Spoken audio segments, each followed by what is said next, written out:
Hello everyone. तो आज हम बात करने वाले हैं भारतीय डाक विभाग द्वारा निकाली गई भर्ती के बारे में।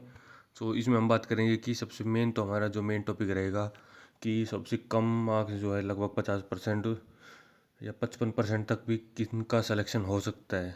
इस वीडियो पर हम डिटेल में चर्चा करेंगे और कितनी वैकेंसीज हैं और कैसे अप्लाई करना है, कहाँ से अप्लाई करना है, इस वीडियो में हम डिटेल में बात करेंगे।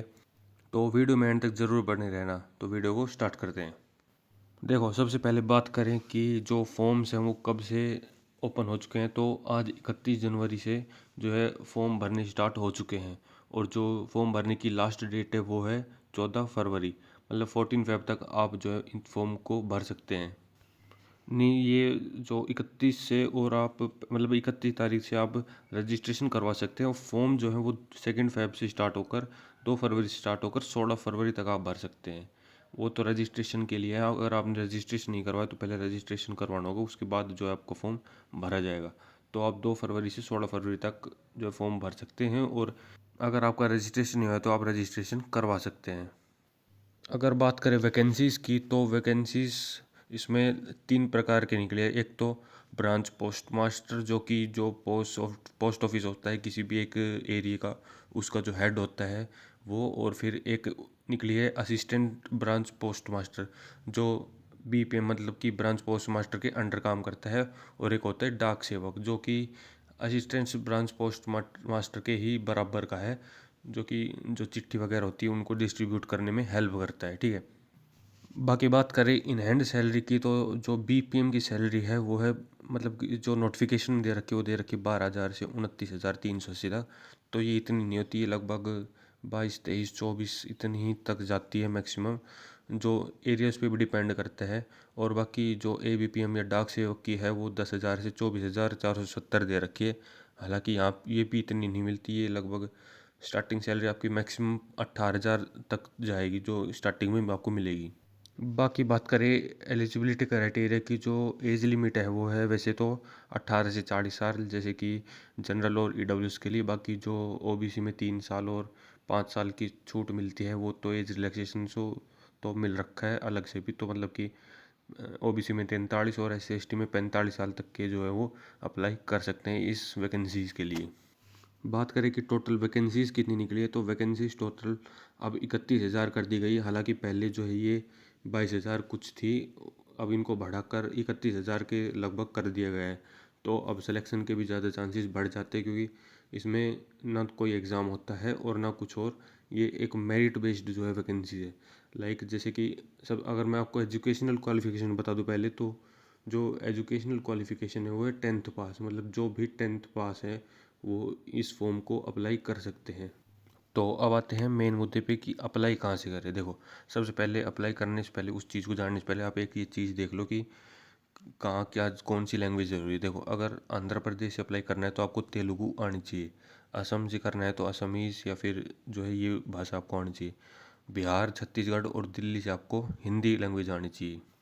बाकी अगर गुजरात से अप्लाई कर रहे हैं तो गुजराती। बाकी हरियाणा, हिमाचल, जम्मू और झारखंड और एमपी से अप्लाई करना है तो आपको हिंदी। और बाकी सारी ये लिख रखा है मैंने, ये जो ऐड कर दिया है आपको, जो भी लैंग्वेज हैं और आपको जिस भी स्टेट से अप्लाई करना है वो लैंग्वेज आपको आनी चाहिए। देखो, अगर हम बात करें कुछ और भी इसके अलावा जो हैं वो लाइक स्टेट्स और उनकी लैंग्वेज दी गई है कि आपको कौन सी लैंग्वेज आनी चाहिए। जैसे कि हिंदी का ज़्यादा प्रेफरेंस है तो मैं हिंदी का बता देता हूँ। हिंदी आप नागालैंड में भी अगर आपको भरना है तो फॉर्म भर सकते हैं। बाकी पंजाब में चंडीगढ़ के थ्रू आपकी हिंदी चल जाएगी, राजस्थान में आपकी हिंदी चल जाएगी और यूपी और उत्तराखंड में भी आपकी जो हिंदी लैंग्वेज चल जाएगी। अब बात करें कि फॉर्म कहाँ से भरें। देखो देखो फॉर्म्स में जो सबसे ज़्यादा कंपटीशन है वो है नॉर्थन के स्टेट्स में, मतलब नॉर्दर्न के स्टेट्स में, जैसे हरियाणा हो गया, यूपी हो गया, उत्तराखंड। यहाँ पे जो है वो कट ऑफ 95 से नीचे जाती नहीं है। ठीक है। तो आपको यहाँ से तो फॉर्म नहीं भरना। अगर देखो आपको चाहिए कि भाई कोई भी सरकारी नौकरी मिल जाए ये चाहिए, तो आप जो है असम साइड से भर सकते हो या फिर आंध्र प्रदेश साइड से भी भर सकते हो। अगर आपको लैंग्वेज आती है तो आप कहीं से भर दो, क्योंकि जैसे असम या फिर जो आंध्र प्रदेश है ना, यहाँ पर आपको अगर ये असमीज़ या फिर तेलुगु इन टाइप में अगर आपको जो लैंग्वेजेस है वो आपको आती है, तो आप यहाँ से बेझिझक फॉर्म भर दो। 50% पर भी आपका सिलेक्शन है, 100%। अगर आपको लैंग्वेज से थोड़ी दिक्कत है तो आप जो है हिंदी के थ्रू तो आप एक तो जो सबसे ज़्यादा टॉप में रहेगा, मतलब कम परसेंट में सिलेक्शन के हिसाब से बता रहा हूँ मैं आपको, वरना तो 80-85% से तो नीचे का तो किसी का नंबर ही नहीं आना।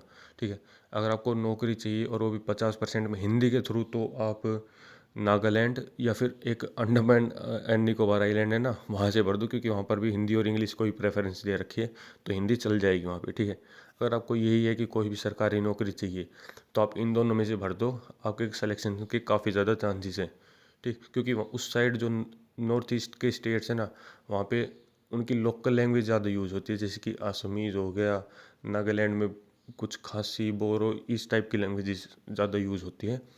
लेकिन नागालैंड में हिंदी और इंग्लिश दे रखा है उसमें नोटिफिकेशन में, तो आपकी हिंदी चल जाएगी और वहाँ पे सिलेक्शन के ज़्यादा चांसेस हैं। बाकी किसी के 90% से ऊपर नंबर हैं तो वो अपने स्टेट से ही भरते, जैसे कोई हरियाणा, यूपी का, राजस्थान का है तो अपने स्टेट से ही भरते, क्योंकि 5-5, 6-6 लिस्ट निकलती है इनकी वेटिंग में भी, और तो सबका 90% से ऊपर है उनका सबका नंबर आ जाता है।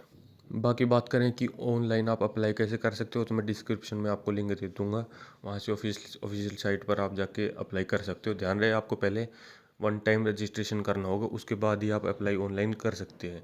ठीक है, मतलब अगर सीधा अप्लाई ऑनलाइन करेंगे तो आपका नहीं होगा अप्लाई, क्योंकि OTR वन टाइम रजिस्ट्रेशन ज़रूरी है। ठीक, और जो फ़ीस है वो है 100 रुपये, मतलब अगर फॉर्म भरने की जो फ़ीस लगती है वो आपकी 100 रुपये फॉर्म फीस है।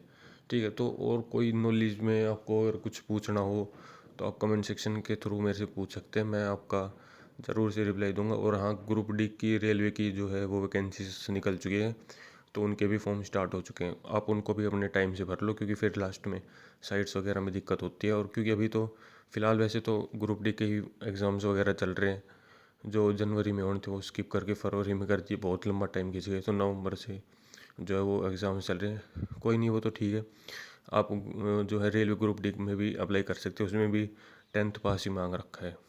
तो यही थी आज की वीडियो अच्छी लगी तो वीडियो को लाइक करके चैनल को सब्सक्राइब जरूर से कर दें। मिलते हैं अगली वीडियो में, तब तक के लिए जय हिंद, जय भारत।